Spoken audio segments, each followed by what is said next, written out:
ప్రభువైన దేవుడు పాముతో ఇలా అన్నాడు, నీవు చేసిన ఈ పనికి శిక్ష అనుభవించాలి.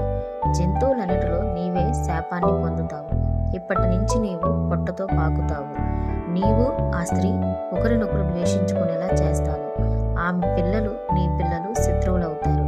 ఆమె సంతానం నీ తలను చిత్తకొడుతుంది.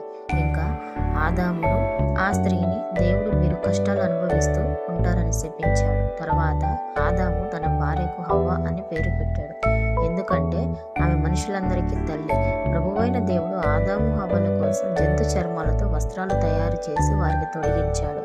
అప్పుడు ప్రభువైన దేవుడు, ఇప్పుడు మనుష్యులు మనలో ఒకరు అయ్యారు, వారికి మంచి చెడు తెలుస్తున్నాయి.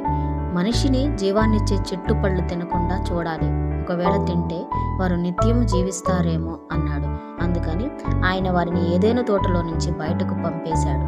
దేవుడు ఆదామును ఏ నేల నుంచి చేశాడో ఆ నేల నుంచే అతను కష్టపడి పనిచేసి ఆహారాన్ని పండించుకోవాల్సి వచ్చింది.